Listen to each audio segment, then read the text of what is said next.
to put myself on the screen. There we go. Yeah, I don't know if you guys heard anything I just said in the first 10 seconds. Basically, I was saying happy Sunday, happy game day, happy birthday to Patrick Mahomes. I don't know if any of that got out. Probably not. I definitely need to make sure I'm putting myself in the stream before I start talking and hit the like button. But nonetheless, we are here. Yes, I see a couple of you guys are watching. We'll wait for a few more. Let me know how you guys feel. All right, looking for that first win of the season. Chris Jones, Travis Kelce, it's official. They are active. They will make their 2023 season debuts. So that's good, right? Yes. It is game day. We have Chris Jones and Travis Kelce playing today. Yes. Yes. I'm excited. I do agree, YN. YNBGM. I do agree. We got to get that win today.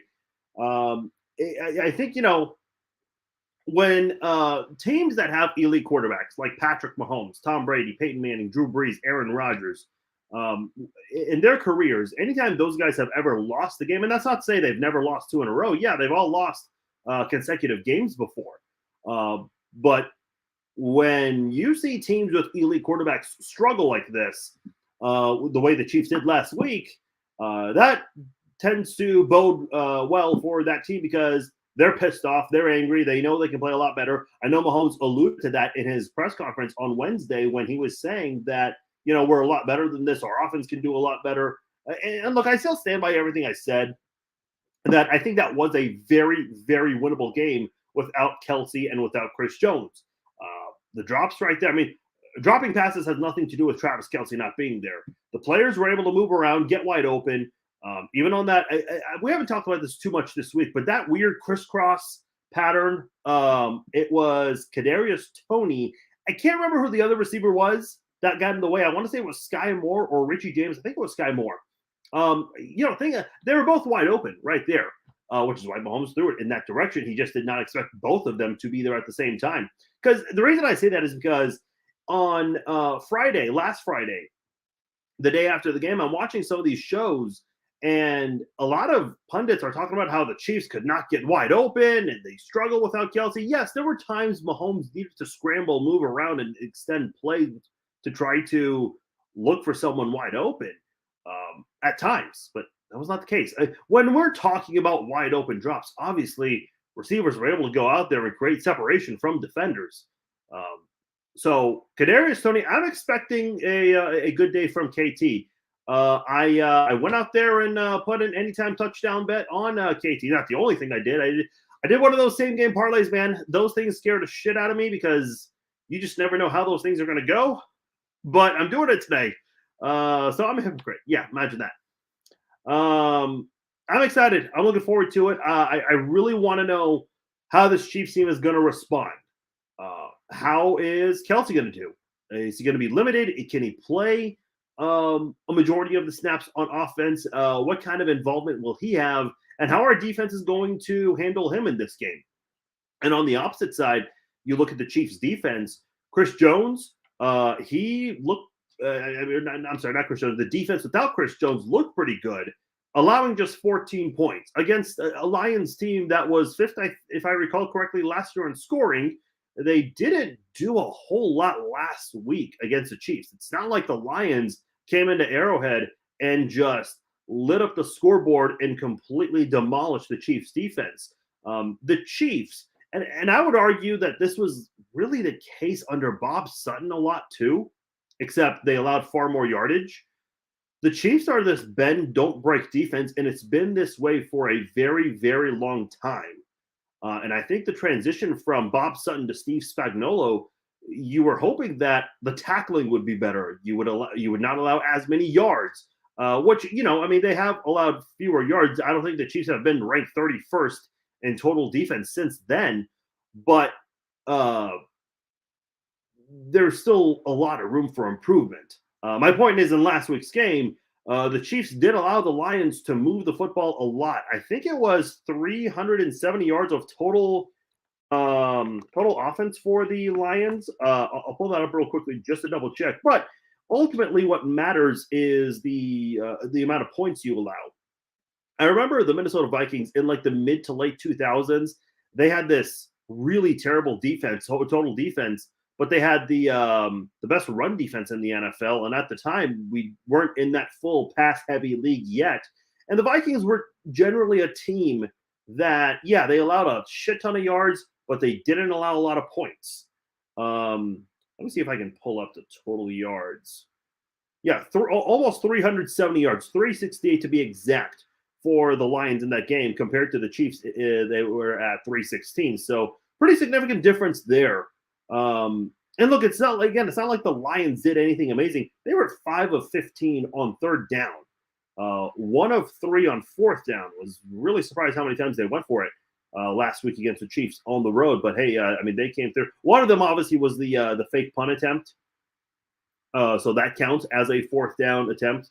But in general, it's not like this Lions team did anything crazy. Now, I think a lot of people would argue that Trevor Lawrence and this Jaguars team is much better than the Lions, especially because the Jaguars have had at least a little bit of success in recent memory, reaching the playoffs last year on that surge they went on. So this is going to be another interesting test for the defense. Now, you have Chris Jones back in the mix. How is that going to change things? How is the Chiefs defense going to be now? Could Chris Jones have helped maybe even maybe silence the Lions just a little bit more than the Chiefs did last week? Yeah, probably, because it sounded like the Lions did anything magnificent that made people raise their eyebrows and talk about it all day Friday. No, so much of last week's game, when you listen to the national pundits, yeah, they gave the Lions credit, and they 100% deserve credit. You never apologize for winning. Okay, if the opposing team makes a shit ton of mistakes, that's their problem. That's not your problem. But the point I'm trying to make here is a lot of the pundits focus on how the Chiefs beat themselves in that game, and I feel like ever since Mahomes has been a Chief, ever since he took over the starting reins from Alex Smith, it's just in general the Chiefs, when they lose a game, a lot of times it's because they beat themselves. Now, there have been very rare occasions where they just get flat out dominated, get their ass kicked, like in Super Bowl 55 or that 2021 game against the Titans. There have been very, very, very few times where the Chiefs have been blown out like that. I would say another one would be the Bills game, but in that one, it didn't help that Tyreek Hill was dropping passes in that one too. One of them that went for a pick six. So, and look, I don't know what it is with the drops, because in 2021, I think Tyreek Hill and Travis Kelce were numbers 1 and 2. I don't remember who was 1 and who was 2, but they were the top 2 players in the NFL and dropped passes. You look right now, I mean, last week at least, you had several across the board. A lot of them more from Kadarius Toney. Sky Moore had that big one on 4th and 25 that could have really helped extend the game.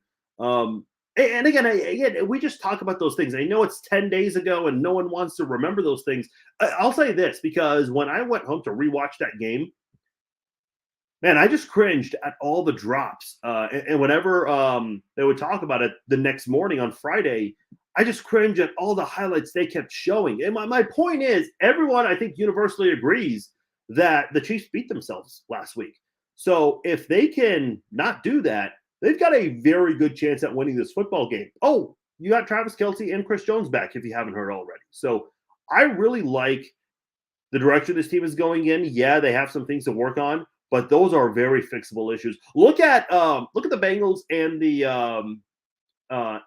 Bills, okay? Because everyone, I think a lot of people would agree, the past couple of seasons, the Chiefs, the Bengals, and the Bills, and I would say in that order, are the 3 most dominant teams in the AFC. They all dropped the game last week. The Chiefs, they lost by 1 without their second and third best players. Whoever you think is number 2 and number 3 doesn't matter. We can all agree that the Chiefs lost by 1 without their second and third best players. The Bengals just got their ass handed last week in Cleveland. The Bills, I mean, what the hell is Josh Allen doing out there? The guy was a turnover machine, picking up from where he left off last season. Those are, and listen, everything is fixable, I suppose, but the Chiefs have just one glaring hole right now with their offense coming from last week. That's pretty damn fixable, the drops, that is. And hopefully, you look, and I mentioned these guys several times, Andy Reid, offensive coordinator Matt Nagy, the wide receivers coach Connor Embry. I think those 3 guys, how they have handled trying to address those drops in the last 10 days is very important. And we're about to find out in less than an hour how the Chiefs are going to go about trying to improve in that. So that's pretty important here. This is pretty interesting. Elaine said, like to see them run the ball a little bit more. And Dev agreed, said, have to establish the run. Look, I feel like we talk about this every single week. It's not Andy Reid's MO. I would love to see Isaiah Pacheco carry the ball 15, 20 times. I really do. Last Isaiah Pacheco did not do very well. Mahomes was the leading rusher with 45 yards. Isaiah Pacheco ran the ball 8 times for 23 yards, not even hitting 3 yards per carry, which obviously not good. Clyde Edwards-Helaire got involved a little bit. He had 6 carries for 22 yards. Again, just not a good yard per carry average, 3.7 to be exact. But I was very surprised how much they used Clyde in that game. He's, by the way, active today, despite missing a couple of practices this week due to an illness. Clyde Edwards-Helaire was used a lot in that first preseason game too, which surprised me. My whole thing is, I'd like, if you give Isaiah Pacheco 15 carries, I think he's got a chance to have a very good day on the ground. But it's just not Andy Reid's MO. I think given the issues that you had last week, maybe Andy Reid just felt like it was not right to run the ball so much. And look, even when they did, it was not very good. Even with Mahomes, not that this is a great number of being the leading rusher with 45 yards, the Chiefs in general in 23 tries averaged 3.9 yards per carry. So again, that's not a great yard per carry average there. And with Mahomes by far being the main leader running the football, not a good look. You definitely want to be better than that. And again, look, the Lions weren't much better with their yard per carry average. Actually, they were worse. They ran the ball 34 times for 118 yards. That's a 3.5 yard per carry average. So a little less than Kansas City's right there. David Montgomery had 3.5 yards per carry. Their rookie, Jamar Gibbs, had 6 yards per carry. So obviously, 7 touches for a guy in his debut, not bad. But again, just looking at last game, and I know a lot of people don't want to dwell on it too much. It's not like the Lions did anything drastic to completely destroy the Chiefs' defense. And with Chris Jones back, I like Kansas City's odds. The Jaguars have some good players that the Chiefs have to account for. You look at a guy like ETN, who I have him for an anytime touchdown scorer as well. How do the Chiefs try to handle that? Trevor Lawrence, I think this is now his first time entering the season where I think a lot of people are looking at him and think that this is a guy that can actually lead a team and do big things. A lot of things are expected out of Trevor Lawrence now. Remember, a couple of years ago when he got drafted, the hype was there. The what was the exact wording they used about Trevor Lawrence? Once in a generation quarterback, that type of thing. We haven't seen that necessarily from Trevor, although he has improved a lot since Urban Meyer got fired.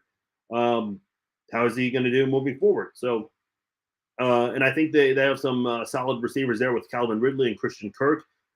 Zay Jones guy, you can never forget about. Evan Ingram, I think an underrated tight end for the Jaguars. So they've got an offense that you got to account for. And by the way, their center and right guard, Luke Fortner, the center, and Brandon Sheriff, those guys did not practice Wednesday. They both have been dealing with ankle injuries, but it was confirmed on Friday that they would both play in this game. So those are 2 starters for the Jaguars defense, and they have to account for Chris Jones in this game.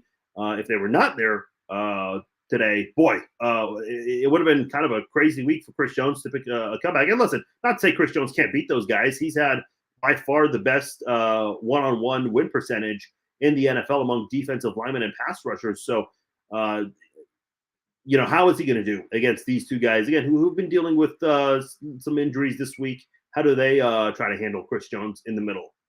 If you double team Chris Jones, well, that might open up an opportunity for Mike Dana or George Karlaftis, FAU, one of those guys. So I'm very curious to see how the Chiefs try to handle that in this game. Is Jacksonville the stadium that has a swimming pool, or is that Miami? Which one am I mixing those 2 up? The reason I bring that up is because, obviously Chris Jones is playing, but if he didn't sign his deal, a part of me wondered would Chris Jones have shown up at the pool in the stadium, unless I'm completely mixing up the Dolphin Stadium for this one. I want to say it's Jaguar Stadium, isn't it? Okay, Tammy's saying Miami. Okay, so I'm. Daniel's saying Jacksonville has a pool. Okay, well maybe both of them do. I don't know. Listen, I'm not going to lie. As much as I agreed with the criticism about Chris Jones sitting between his agents last week, I would not have been against the idea of him showing up in the stadium swimming pool to watch the game. That would have been quite the story, but would have led to a lot more backlash than last week. Do you think KT gets the first pass thrown to him? Okay, a lot of people are bringing up the first pass. I don't know if that. Listen, if I had to bet money right now who's going to get the first target, I'm putting my money on Travis Kelce. I don't care if he's dealing with a knee injury and this is his first game back. I will still put my money on Travis Kelce to be the first target. Now, this is not something I would ever put my money on because it's one of those weird bets that I don't know. I don't know if you can bet on that kind of thing. Maybe you can, maybe you can't. Maybe some websites have it, some do. Okay, Curtis says it's Jacksonville with the pool, not Miami. Okay, so my suspicions were right, I guess. So thank you. Whoops. Nicholas, I'm glad the Jones thing is over too. But what was the other comment I was referring to? Oh yeah, Daniel's comment about KT. Listen, I don't know if he's going to get the first pass thrown to him. I mean, he could and he couldn't. If the first pass goes to MVS, I'm not going to think much of it in terms of their confidence with KT. I still think KT is going to be involved early. If the Chiefs, let's say the Chiefs receive the ball to open the first quarter, and they can get a second possession in the first quarter, it would not surprise me if Kadarius Toney gets targeted 3 to 4 times. That would be a lot for an opening quarter. Just to try to get his confidence back in. There was a tweet from Keaton who was on the podcast a couple of weeks ago. I shared his tweet about, he said that what if Andy Reid and Patrick Mahomes try to get KT involved early in this game to try to restore his confidence? And I think that's a great point. I think that's what you do. Listen, I'll say this again because I know week 1 is such an important week because if you look bad, you're starting the season off low, especially with the way the Chiefs lost, and there's going to be a lack of confidence to start the season. If you win, that can help set the tone for the rest of the year. Listen, we have 16 teams right now that are 1-0. Those 16 teams are proud of the fact they won. Doesn't matter who they won, by how many points they won. None of that shit matters, honestly.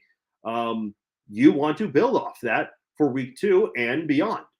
The point I'm trying to make here is a lot of people just had a sour taste in their mouth about Kadarius Toney because this is the first game of the year. But if you have short-term memory, yeah, I guess you're going to forget about the fact that this guy had a huge hand in helping you win the Super Bowl last year with the biggest punt return in Super Bowl history. And not just that, he also caught a pass wide open. I agree. Yeah, Andy Reid probably deserves more credit for that. But for him to still be the guy who catches the pass and walks into the end zone, there's a reason why they picked him. You think about what this guy's done, how quickly he picked up the offense. And this is something Brett Veach brought up in the offseason. I think it was in Brett Veach's pregame or pre-draft press conference where he talked about KT and how much he really learned.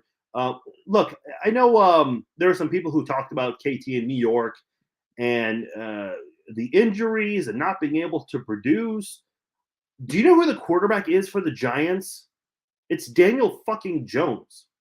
I'm not gonna shit on a guy because he couldn't produce in New York of all places. Like, let's be reasonable here. When he came to Kansas City with a better quarterback, yeah, Mahomes was going out there and throwing the ball to him all last season whenever he was available. The talk this offseason has always been that, Juju coming back would be preferred, but whether he comes back or not, the Chiefs really want Kadarius Toney to be their number 1 receiver. And a guy like Kadarius Toney with his skill set, that's like 10 years ago in the NFL, that's not someone that you would see as a number 1 receiver. He would get a lot of snaps still, but those are the types of players that you would see 10, 15 years ago inserted as slot receivers, kind of like what Wes Welker did during his time in New England. But today, those kinds of players are placed as number one receivers, like you're seeing with Kadarius Toney right now, like you saw with Tyreek Hill during his time in Kansas City and continuing on in Miami. So, what kind of things KT can do? I'd be very curious to see. He's had a full offseason with the Chiefs. That is very important. Whenever someone comes in mid-season and does fairly well, considering you don't know that offense and you have to start from scratch learning the offense in a very short amount of time, really no time, and to do as well as KT did, yes, the knock on him is still the availability at times, yes. We already saw it this year in training camp with the knee injury, but he still produced with Patrick Mahomes throwing the ball to him. Now you have a full offseason. You can create that rapport on the field. You can create chemistry with your quarterback and all of the other players on the field that you're going to be working with in a full offseason. Unfortunately, he did not have training camp this year. He got hurt on the first day of training camp. So, how is all of that going to impact Toney? Listen, I don't think missing training camp had anything to do with the drops per se, but I think in general, he still had OTAs. OTAs in training camp, yeah, training camp is maybe a little tougher. It's definitely a hell of a lot hotter in August than it is in May and June. But there isn't any more differences than the toughness and the grueling practices you have. In OTAs, you can still get a lot of things down during that period of time. The only difference is it's not as hot outside. You're not putting on the pads. You just have shorts and a helmet. So, again, don't get me wrong, there's a difference there, but not as big as a lot of people would think. So if he did not have OTAs, like if he missed all of OTAs and all of training camp, yeah, I would be concerned. But he's had at least some of the offseason, and he's worked with Mahomes before they had OTAs going off. Yeah, a lot of people are talking about Toney in the chat. I see you guys. I'm really curious to see what he does in this game. I think a lot of you guys want to see him involved early. I do too. No, I appreciate that, Delisa. Yeah, listen, the whole thing about blaming one player, I never liked that. Like D Ford being offsides in that AFC Championship game, did he fuck up in the most crucial moment in that game? Absolutely. Was he the only reason? No, hell no. The Chiefs were shut out in the first half of that game.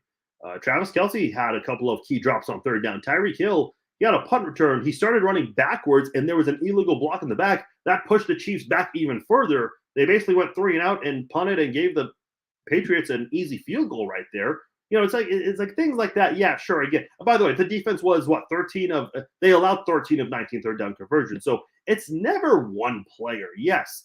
If you look at the number one reason the Chiefs lost, yeah, Kadarius Toney was that number one reason last week. But the pass blocking certainly didn't help at times. And I think the running game needs to be better. In general, I don't think there were a lot of issues last week, considering you lost by 1 without your second and third best players. So I have high expectations. I said 31-27 earlier this week. I am sticking to that prediction. I think we get our first Chiefs victory today. And if not, Twitter is going to be a firestorm, like always. By the way, Mark, I see your comment. You're saying you're watching in Scotland. That's awesome.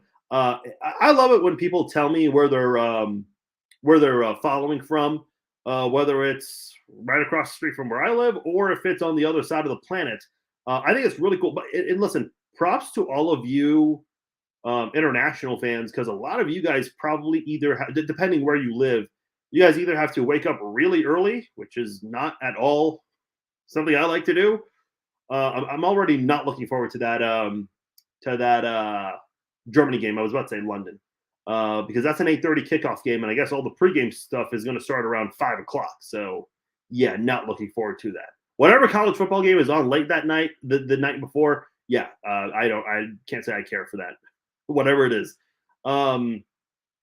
So yeah, either you're waking up early or you're staying up really late, and a lot of you guys probably have work to go to after the game. So props to all of you guys. I definitely appreciate you guys obviously supporting the Chiefs, but also following me as well. Okay, I'll read a couple more comments here. Just moved to Washington. How do I watch the game? So the best way is so okay. Let's see if I can pull up the 506 Sports map. If you are in Washington D.C., you unfortunately do not get the game on CBS. You have Baltimore and Cincinnati. You can watch Baltimore and Cincinnati. Obviously, that's not what you're interested in.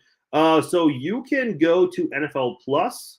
You can get their free trial, and you might not need NFL Plus a whole lot more after that because the Chiefs have a lot of 325 and primetime kickoff games. The Chiefs do not have another Sunday noon kickoff game after this. The only noon game is on Christmas Day against the Raiders, and that's on a Monday. That's when no one else is playing at the same time as the Chiefs. So you've got a lot of opportunities to watch the Chiefs without needing Sunday ticket. I know not a lot of people want to make that switch to YouTube TV and whatnot. But yeah, Georgia Rowe, I hope I said your name right. You might need to invest in NFL Plus and take advantage of that 1 week offer. Just make sure you cancel before the 1 week offer is over. Kyle says Justin Ross get his first touchdown today. Yeah, I know a lot of people. Oh, you're in Washington State. My bad. Yeah, you get Raiders Bills. Another glorious matchup. But yeah, still the same. Still the same. You're gonna need NFL Plus if you want to watch the game today. Kyle says Justin Ross got his first touchdown today, or gets his first touchdown today. Yeah, I know a lot of people really want to see Justin Ross. I want to see Justin Ross get out there. I know the patience is very low. Everyone wants to see Justin Ross go out there and do his thing. He's got a lot of hype. I just don't know. Again, keep in mind he has not played a regular season game in forever. You have to go back to his college days. I think he will get involved. I just don't know if he gets involved a lot today. I think it would not surprise me if he plays a few snaps, maybe gets 2 targets. I don't think you're going to see so much of Justin Ross in this game. Why are games divided by region? Derek says. I think you're talking about. I think you're talking about like for the 12 o'clock game. I mean, listen, when it comes to 12 o'clock games, if you do not live within your favorite team's market, like region, yeah, your odds of getting the game you want are going to be pretty low. When it's 12 o'clock, let me see if I can put this up. It would just be easier to explain. And by the way, it doesn't help that Fox is still dealing with their dispute. That is never going to help. But so this is from 506sports.com. They do a fantastic job. They've been doing this for years. But you have the Chiefs right here in this red. Obviously, a lot of these areas they don't have. Like the Vikings already played on Thursday, so they don't. And even if the Vikings played today, CBS would still put that on there unless the Vikings were supposed to play on CBS. The Vikings generally play on Fox. The Cowboys, when did the Cowboys play? I guess the Cowboys have a 325 game. So, yeah, in general, the NFL and these networks need to find a way to divide all these games. And listen, you have to consider some things as well. Like the Chiefs, they share a stadium, or not a stadium, but they share a complex, a facility complex with the Royals. The Chiefs and Royals do. So you have to make sure if you're a schedule maker, you're not putting the Chiefs on at the same time there's a Royals baseball game. I know not many people care about the Royals right now, but that is still something you have to be aware of when you're doing the schedule the way you do. Back when the Raiders were sharing the stadium with the Athletics, again, same concept there. You have to make sure you do not have any interference with the A's and the Raiders back when they did share a stadium. I don't know how many teams out there have a situation like the Chiefs where you are sharing a complex or a stadium with another team. I know there are a lot of soccer teams that play in NFL stadiums. I think a lot of them are trying to shy away from that. Like back when the Wizards and the Chiefs would share a stadium. The Wizards are obviously not called Sporting KC, but that's another thing. You have to make sure the Wizards and the Royals were not playing at the same time as the time you want to put the Chiefs. So I hope that answers your question, Derek. So hopefully that made sense. But Yeah, it's South Georgia. That's where you are. Yeah. Okay.